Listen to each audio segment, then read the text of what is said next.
दोस्तों, जर्मनी के साथ भारत के द्विपक्षीय संबंध काफी तेजी से आगे बढ़ रहे हैं। पिछले कुछ समय में जर्मनी भारत के साथ डोमेस्टिक और आर्थिक स्तर पर अपनी साझेदारी को बढ़ाने के लिए काफी कोशिश कर रहा है, जिसे लेकर भारत भी काफी खुश है, क्योंकि जर्मनी विश्व की चौथी सबसे बड़ी अर्थव्यवस्था होने के साथ साथ एक काफी बड़ा डिफेंस सप्लायर भी है। ऐसे में भारत की एक काफी महत्वपूर्ण रिक्वायरमेंट को समझते हुए जर्मनी हमें एक ऐसा ब्रह्मास्त्र देने की तैयारी कर रहा है जो भारतीय नौसेना को चीन के खिलाफ काफी ज्यादा ताकतवर बना देगा। दरअसल दोस्तों, अगले महीने जर्मनी के डिफेंस मिनिस्टर भारत दौरे पर आने वाले हैं और अपने साथ वे भारत और जर्मनी के बीच हो सकने वाली government to government submarine deal का फॉर्मल प्रपोजल भी लाएंगे, जिसे लेकर भारत में भी डिस्कशन काफी तेजी से की जा रही है, क्योंकि जर्मन ने हाल ही में भारत को एक गवर्नमेंट डील के तहत 6 next generation conventional submarine supply करने का ऑफर दिया था, जिसे वे भारतीय नौसेना के प्रोजेक्ट 75I टेंडर से बाहर रहकर करना चाहते हैं। और क्योंकि दोनों देशों के संबंध अच्छे हैं, इसीलिए भारत ने इसकी इजाजत दे दी थी, जिसके तहत फरवरी में जर्मन सरकार ने इस गवर्नमेंट टू गवर्नमेंट डील की बात कही और मार्च में भारत सरकार ने जर्मन से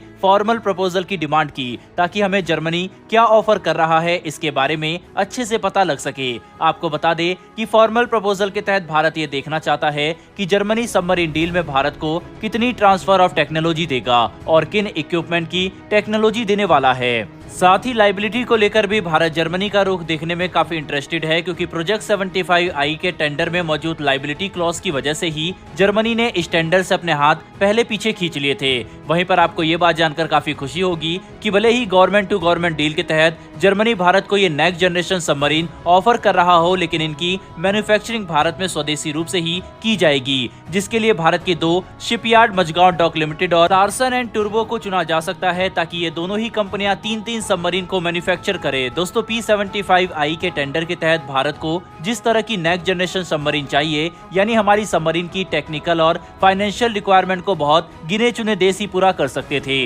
जिसमें जर्मनी भी शामिल है। ऐसे में अब क्योंकि खुद जर्मनी ही भारत को P75I टेंडर से अलग हटकर गवर्नमेंट टू गवर्नमेंट डील के तहत नेक्स्ट जनरेशन सबमरीन सप्लाई करना चाहता है, इसीलिए भारत जर्मनी के लिए वह रास्ता भी खोल चुका है, क्योंकि आखिरकार हमारी नौसेना को एडवांस सबमरीन की जरूरत है, ताकि हिंद महासागर में हमारी क्षमता में कोई भी गिरावट ना आए। खास करके एक ऐसे समय में जब चीन न कि सिर्फ अपने नौसैनिक बेड़े को मजबूत कर रहा है, बल्कि पाकिस्तान को भी फ्रिगेट और दूसरे नेवल हथियार देकर लगातार ताकत बनाने में जुटा हुआ है, ताकि दोनों तरफ से वह भारत पर दबाव बना सके। हालांकि चीन को काउंटर करने के लिए भारत अपनी नौसैनिक क्षमता को बढ़ाने के साथ साथ कई ग्लोबल पावर देशों के साथ भी अपनी साझेदारी मजबूत कर रहा है, ताकि हिंद महासागर और इंडो पैसिफिक के क्षेत्र में हम चीन को हावी ना होने दे, जिसके तहत क्वाड हमारी इन्हीं कोशिशों का सबसे बड़ा हिस्सा है, जिसे खास तौर पर चीन को काउंटर करने के लिए बनाया गया, ताकि इसके फ्रेमवर्क का इस्तेमाल करते हुए भारत, अमेरिका, जापान और ऑस्ट्रेलिया चीन पर दबाव बना सके, ताकि वे अपनी विस्तारवादी और एग्रेसिव पॉलिसी में बदलाव करे और रीजन में मौजूद दूसरे देशों की अखंडता का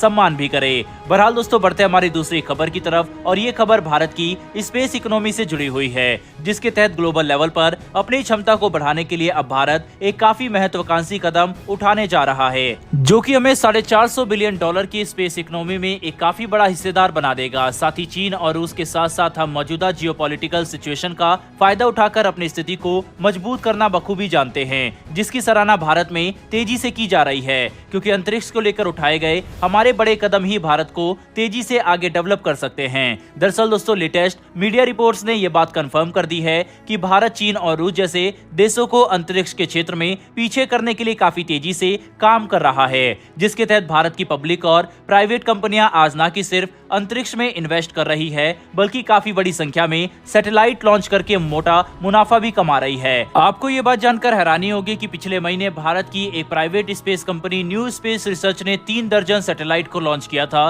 जो अपने आप में ही एक काफी बड़ी बात है, क्योंकि अभी तक स्पेस के क्षेत्र में प्राइवेट कंपनियां इतनी खुलकर ना तो इन्वेस्ट कर रही थी और ना ही सामने आ रही थी। पर अब चीजें तेजी से बदल रही है, क्योंकि लगातार एडवांस होती टेक्नोलॉजी और सैटेलाइट बेस्ड इंटरनेट प्रोवाइड करने की डिमांड को देखते हुए ज्यादातर कंपनियों को ये बात अच्छे से समझ में आ चुकी है कि ग्लोबल स्पेस इकोनॉमी आज जहां जहां $450 बिलियन की है, तो इस बात की पूरी संभावना है कि यही स्पेस इकोनॉमी साल 2025 तक $600 बिलियन की हो जाए, जिसको लेकर भारत काफी इंटरेस्टेड है और हम काफी तेजी से काम कर रहे हैं ताकि इस इकोनॉमी में एक बड़ा हिस्सा भारत का हो, जो हमारे आर्थिक और सामाजिक विकास में महत्वपूर्ण साबित होगा। बहरहाल दोस्तों, इस वीडियो में इतना ही। अगर आपको ये दोनों इन्फॉर्मेशन और वीडियो पसंद आई हो तो वीडियो को लाइक करके हमारी आने वाली डेली ऐसी वीडियो के लिए चैनल को सब्सक्राइब कर बेल नोटिफिकेशन अवश्य दबा लें। फिर मिलेंगे ऐसी एक नई वीडियो के साथ। धन्यवाद। जय हिंद।